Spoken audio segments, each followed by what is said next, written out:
Assalamualaikum warahmatullahi wabarakatuh. Umair bin Wahab tersohor sebagai orang yang bengis. Bahkan ia diberi julukan syaitan karena keburukan-keburukan yang dilakukannya. Ia pun dikenal sebagai pembunuh bayaran di kalangan orang-orang jahiliyah. Umair bin Wahab al-Jumahi pulang dari Badar dengan selamat, namun dia meninggalkan anaknya di belakangnya sebagai tawanan di tangan kaum muslimin. Umair khawatir kaum muslimin akan melakukan sesuatu yang buruk terhadap anaknya atas dosa-dosa bapaknya, menyiksanya dengan siksaan terburuk sebagai balasan atas penderitaan yang telah dia timpakan kepada Rasulullah SAW, dan sebagai hukuman atas siksaan yang telah dia timpakan kepada para sahabatnya. Di suatu pagi, Umair menuju masjid untuk tawaf di Ka'bah dan memohon keberkahan kepada berhala-berhalanya. Dia melihat Sofwan bin Umayyah yang sedang duduk di sisi hijir. Dia berjalan kepadanya dan mengucapkan, "Imhaba'am, wahai Sayyid Quraisy." Safwan berkata, "Sabahan, wahai Abu Wahab, duduklah, kita berbicara sebentar." Kita menghabiskan waktu dengan berbicara. Umar pun duduk di depan Sofwan bin Umayyah. Dua laki-laki ini mulai berbicara mengenang Badar, mengenang musibahnya yang besar, menghitung tawanan-tawanan yang jatuh di tangan Muhammad dan para sahabatnya, berduka cita atas kematian para pemuka Quraisy di ujung pedang kaum muslimin, dan dilemparkannya jasad mereka ke dasar sumur di Badar. Maka Safwan menarik nafas sedih seraya berkata, "Demi Allah, tidak ada kebaikan dalam hidup ini sesudah mereka." Umair berkata, "Kamu benar, demi Allah."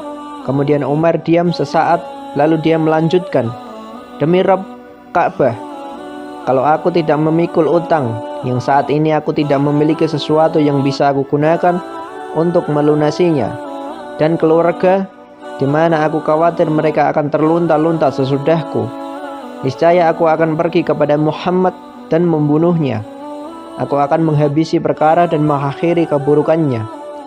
Umar melanjutkan dengan suara pelan, "Keberadaan anakku Wahab di antara mereka membuat kehadiranku ke Yastri tidak menimbulkan kecurigaan pada mereka." Safwan bin Umayyah memanfaatkan ucapan Umair bin Wahab. Dia tidak ingin melepaskan peluang ini begitu saja. Maka dia berkata, "Wahai Umair, biarkan aku yang memikul seluruh utang-utangmu. Aku akan melunasinya sebesar apapun. Dan keluargamu akan aku menanggung kehidupan mereka bersama dengan keluargaku. Selama aku dengan mereka masih hidup, hartaku melimpah, cukup untuk membiayai mereka dan membuat mereka hidup makmur." Umair berkata, "Kalau begitu, simpanlah pembicaraan ini. Jangan katakan kepada siapapun." Maka Safwan berkata, "Aku menjaminnya untukmu." Umar meninggalkan Al-Haram sementara api kebencian bergolak di dadanya terhadap Muhammad. Dia langsung menyiapkan segala perlengkapannya untuk melaksanakan tekadnya. Dia tidak perlu khawatir dicurigai oleh seseorang dalam perjalanannya, karena dia termasuk orang-orang Quraisy yang masih mempunyai urusan dengan kaum muslimin. Terkait dengan tawanan perang Badar, mereka hilir mudik ke Madinah untuk membebaskan tawanan mereka. Umair mengasah pedangnya setajam mungkin dan menaburkan racun padanya. Umair menyiapkan kendaraannya dan naik ke atas punggungnya. Dia bergerak menuju Madinah dengan niat buruk dan tekad jahat memenuhi sesuatu di dalam jubahnya. Umar tiba di Madinah. Dia menuju masjid hendak menemui Rasulullah SAW. Setibanya dia di dekat pintu masjid, dia menderumkan onta dan turun dari punggungnya. Umar bin Khattab pada saat itu sedang duduk bersama sebagian sahabat di dekat pintu masjid. Mereka membicarakan Badar dan apa yang dibawa olehnya berupa tawanan perang dari orang-orang Quraisy dan korban mereka. Mereka mengenang kepahlawanan kaum muslimin dari kalangan orang-orang muhajirin dan ansor. Mereka membicarakan kemenangan yang Allah Ta'ala anugerahkan kepada mereka, kekalahan dan kehinaan yang Allah Ta'ala timpakan kepada musuh mereka. Tiba-tiba Umar menoleh. Dia melihat Umair bin Wahab turun dari punggung kendaraannya dan berjalan menuju masjid dengan menenteng pedangnya. Maka Umar berdiri dengan perasaan cemas. Dia berkata, "Musuh Allah, Umair bin Wahab. Demi Allah, dia tidak dapat kecuali bermaksud jahat. Dia telah mempengaruhi orang-orang musyrikin di Mekah untuk memusuhi kami. Dan dia adalah mata-mata mereka atas kami sebelum terjadi perang Badar." Kemudian Umar berkata kepada rekan-rekannya, "Pergilah kalian kepada Rasulullah SAW. Tetaplah kalian di samping beliau. Berhati-hatilah terhadap kelicikan orang busuk ini." Kemudian Umar bergegas menuju Nabi SAW dan dia berkata kepada beliau, "Ya Rasulullah, ini musuh Allah, Umair bin Wahab telah datang dengan menghunus pedangnya. Menurutku, dia tidak datang kecuali dengan maksud jahat." Maka Nabi SAW bersabda bahwa dia masuk kepadaku. Maka Al-Faruq membawa Umar bin Wahab kepada Nabi SAW dengan mencengkeram kerah bajunya dan menggalungkan tali pedangnya di lehernya. Ketika Nabi SAW melihatnya dalam kondisi demikian, beliau bersabda, "Lepaskan dia wahai Umar." Maka Umar melepaskannya. Kemudian beliau bersabda kepada Umar, "Mundurlah dariku." Maka Umar mundur. Kemudian Rasulullah SAW menghampiri Umair bin Wahab dan beliau bersabda, "Mendekatlah wahai Umair." Umair berkata, "An'im, sabahan." Ini adalah ucapan salam jahiliyah. Maka Rasulullah SAW bersabda, "Allah telah memulaikan kami dengan sebuah penghormatan yang lebih baik dari ucapanmu itu wahai Umair. Allah telah memuliakan kami dengan salam. Ia adalah penghormatan untuk penduduk surga." Maka Umair berkata, "Demi Allah, engkau sendiri tidak asing dengan penghormatan kami, dan engkau belum lama meninggalkannya." Maka Rasulullah SAW bertanya kepadanya, "Apa yang membuatmu datang wahai Umair?" Umair menjawab, "Aku datang dengan harapan engkau berkenan melepaskan tawanan yang ada di tanganmu. Berbuat baiklah kepadanya demi aku." Rasulullah SAW bertanya, "Lalu mengapa pedang itu ada di pundakmu?" Umair menjawab, "Pedang yang buruk dan tidak berguna apapun bagi kami di perang Badar." Rasulullah SAW mencercanya, "Katakan kepadaku dengan jujur, apa yang membuatmu datang kepadaku?" Umair menjawab, "Aku tidak datang kecuali untuk itu." Rasulullah SAW bersabda, "Tidak demikian, akan tetapi kamu duduk bersama Sofwan bin Umayyah di Hijr. Lalu kalian berdua mengenang orang-orang Quraisy yang dilemparkan ke sumur Badar. Kamu berkata, kalau bukan karena utang yang aku pikul dan keluarga yang aku tanggung, niscaya aku akan berangkat menemui Muhammad untuk membunuhnya. Lalu Sofwan bin Umayyah memikul utangmu dan menjamin kehidupan keluargamu dengan syarat kamu membunuhku. Allah Ta'ala menghalangimu untuk melakukan hal itu." Umair terhenyak sesaat. Kemudian dia berkata, "Aku bersaksi bahwa engkau adalah utusan Allah."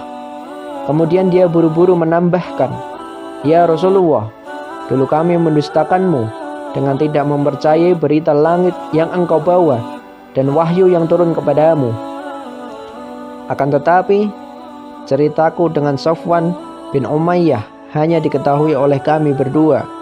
Demi Allah, sungguh aku yakin bahwa yang menyampaikannya kepadamu hanyalah Allah. Segala puji bagi Allah yang telah mengiringku kepadamu sehingga dia membimbingku kepada Islam." Kemudian Umair bersaksi bahwa tidak ada ilah yang hak selain Allah dan bahwa Muhammad adalah utusan Allah. Dia masuk Islam. Maka Rasulullah SAW bersabda kepada para sahabat, "Jadikanlah saudara kalian ini paham dengan agamanya dan ajarilah dia Al-Quran serta bebaskanlah tawanannya." Kaum muslimin berbahagia dengan masuknya Umair bin Wahab ke dalam Islam.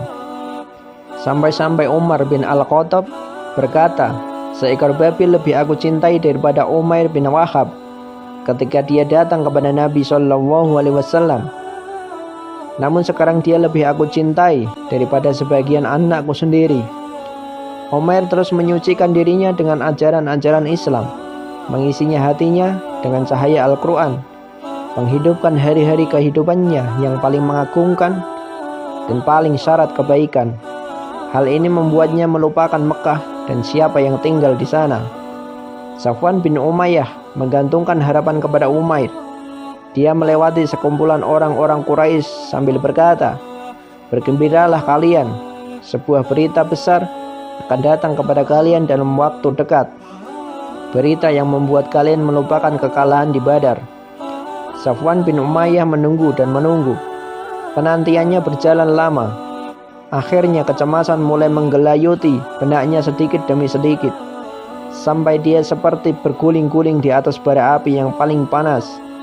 Dia mulai bertanya-tanya kepada para rombongan musafir yang lewat tentang Umair bin Wahab, namun dia tidak menemukan jawaban yang memuaskan. Sampai datanglah seorang musafir yang berkata kepadanya, Umair telah masuk Islam. Berita yang terdengar di telinga Safwan bak halilintar yang menyambar di siang hari, karena sebelumnya dia yakin bahwa Umair tidak akan masuk Islam sekalipun seluruh penduduk bumi masuk Islam. Umair bin Wahab terus mendalami agamanya, menghafal kalam Allah yang bisa dia hafal, sehingga dia datang kepada Nabi SAW dan berkata, "Ya Rasulullah, aku telah melewati suatu zaman, selama itu aku selalu berusaha untuk memadamkan cahaya Allah, kerap menimpakan gangguan karena terhadap orang-orang yang masuk ke dalam agama Allah. Aku ingin engkau berkenan memberi izin kepadaku untuk pergi ke Mekah untuk mengajak orang Quraisy kepada Allah dan Rasul-Nya. Jika mereka menerimanya dariku, maka apa yang mereka lakukan adalah sebaik-baik perbuatan. Namun jika mereka berpaling, maka aku akan melakukan terhadap mereka seperti dulu aku melakukan terhadap orang-orang yang masuk Islam." Rasulullah SAW mengizinkan. Maka Umair datang ke Mekah. Dia datang ke rumah Safwan dan berkata, "Wahai Safwan, sesungguhnya kamu adalah salah seorang pembesar Mekah, salah seorang Quraisy yang berakal. Apakah menurutmu apa yang kalian yakini selama ini, yaitu menyembah batu dan menyembelih untuknya, benar dalam akal, sehingga ia patut dijadikan sebagai agama? Aku telah bersaksi bahwa tiada ilah yang hak selain Allah, dan bahwa Muhammad adalah utusan Allah." Kemudian Umair terus berdakwah kepada Allah di Mekah, sehingga banyak orang Mekah masuk Islam atas ajakannya. Semoga Allah memberikan pahala yang besar kepada Umair bin Wahab dan meliputi kuburnya dengan cahaya. Wallahu a'lam bishawab. Semoga bermanfaat.